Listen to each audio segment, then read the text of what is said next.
Texas to win the college football championship. And here's the thing. It's about getting the ticket in your account, hope things go your way, and then you're going to guarantee yourself a chance to make some money. It's 22 to 1 over on DraftKings right now.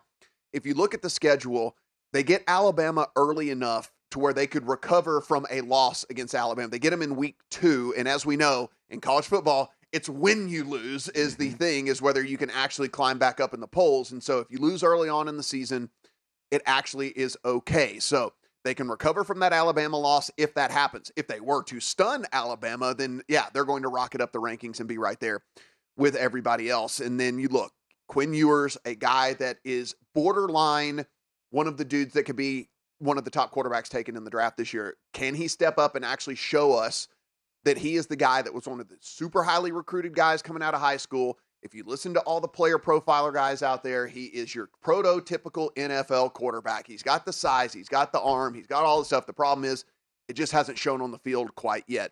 We have seen quarterbacks that it's clicked later on in their collegiate careers. Could it actually be Quinn Ewers this? Now, they should be clearly the best team in what I consider a pretty weak conference overall, which that helps as well, right? I mean, listen, you're going to be playing easier games along the way. Now, this strategy of putting them in your account and then trying to play off of them a little bit later could falter if, let's say, Florida State runs the table after, even if LSU beats them in week 1, right? I mean, if Florida State runs the table, they're going to run through a much tougher conference or something. So this could not work out still for you, but I like to get, when I look at this, it is going to be 2 SEC teams, one of either Michigan and Ohio State, and there's going to be that 4th team. And who is going to be that 4th team? And if you can get a bigger number in your account, Mike, we always talk about this, you can play it like a market. You don't necessarily have to sit there and sit on your 22 to 1 for Texas to win the national championship. You can start making that ticket work for you along the way, and you can guarantee yourself some money. So I got a question for you. Yeah. Do you wait until after the Alabama game to bet this? But the problem would be is if they win the game. I don't think they will. I don't either. But if they do, that 22 is going to be like 12, you know?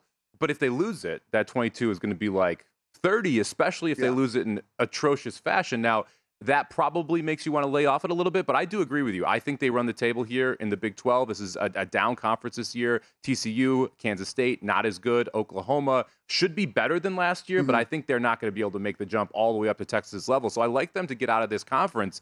It's really, what do you feel about that Alabama game, and do you think you can get a better number after they play that game, specifically if they lose it? However, the argument could be made, if they get blown out, you don't even want the ticket, right? Because then it's a lot harder to come back and make the playoff for that last spot. You can look to, I mean, there's strategies, I guess, like you mentioned. You could put 60% of the unit on it, but preseason, and then come back in with the 40% after the game, depending on how things play out. So there are other ways you can go about it, but really it's trying to identify whatever that 4th team is going to be, and then getting that ticket in your account, and then you'll be able to make money off of that ticket if they were able to get there. Number 2 here for me, I'm planting the flag in LSU to win the SEC, plus 450. For an SEC team, SEC schedules are always going to be tough, but for an SEC team, the schedule's actually all right, right? You do have the roadie at Bama, but then the other 3 road games for them are Mississippi State, Ole Miss, and Missouri. So they've done pretty well from a scheduling standpoint, which always helps whenever you're going on the road in the SEC. Four starters back on an offensive line that was very, very young last year. Guys probably don't really realize when you saw Jaden Daniels running for his life out there, he was getting blocked by true freshmen and guys that had very little playing experience. 4 guys now back as starters on that offensive line should be able to protect him much better this year. Daniels went out, put on a few pounds in the offseason, so you do have that working as well. Doesn't look like he's going to be as frail, as fragile as he looked last year. Shouldn't have to run as much either. If you get better line protection, shouldn't have to run as much there. You got a likely first rounder at the wide receiver position in Malik Neighbors. You have a likely first rounder in Mason Smith on the defensive line. You have a future first rounder in Harold Perkins, but he's just not draft eligible yet on the defensive side as well. They hit the transfer portal very, very hard, and we're able to get some real stars in the transfer portal as well. Guys are going to step in and really start from day one. Denver Harris, a corner from A&M that they got. He was a top 50 player overall in the recruiting rankings. They got J.K. Johnson from Ohio State, though he just fractured his foot, so he will have to come back and play a little bit later in the year. Zy Alexander is a guy that was a 3-year starter at Southeast Louisiana, but he actually is really, really rated and kind of rocketed up as a guy that could be even a mid-round pick in the draft. Omar Spates is a guy from Oregon State. He's going to start at linebacker, had over 300 tackles for them. So they really did hit the transfer portal hard. Guys that are going to come in and be instant contributors for them. And this is more about the price here at $450 because, again, we talk about this. You get it in, and as long as they can make the SEC title game, you can make this. You can make money off of this ticket. And I think that the gap between LSU and Alabama might be as small as it's been in quite a while, right? And so I think that the number just kind of dictates to me that this might be a bet you want to get in your account. I'm surprised LSU is this big of a number right now, specifically because if you look at the quarterback room of LSU versus the quarterback room of Georgia and Alabama both having to reload. More uncertainty in the quarterback room than what we have at LSU. I thought LSU was actually a year early last year. I didn't think that it would be year one that you would see that jump from them. They're loaded with talent. It really comes down to, can they get past Alabama? Can they get to that title game with Georgia? And like you said, then you can find ways to hedge this bet. And I think at plus 450, this is a good time to get in on LSU. This next one is just, look, you got to go in and you got to look a little deeper a little bit sometimes. And Liberty over 9 wins at minus 115. If you look, Liberty has the nation's easiest schedule in all of college football. It's their, this is a team that gets to play Bowling Green, who's 128th in the power rankings, Buffalo, who's 96th in the power rankings, Old Dominions, who's 115th in the power rankings, UMass, who is 127th in the power. In total, Mike, 8 of their 12 games are teams that are kind of right in that 100 or worse power rating level. And so this is a team, again, that is just, they don't even have to be all that good. It's just their opponents are so terrible that they just basically have to not go out there and wet the bed, and they are going to end up, worst case scenario, because this is a flat 9 is their window. Worst case scenario, I think, in my opinion, you're pushing this bet, and then it's almost an all upside ticket kind of in my opinion here.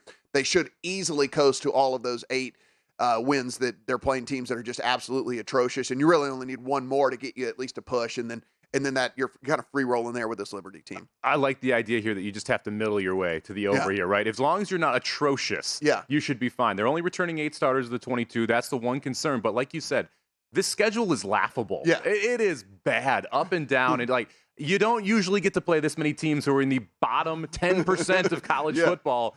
That's what Liberty's got. I didn't take this ticket. This is one where I'm like, I don't really want to tie it up because I don't love it, but I don't disagree with the thought process either.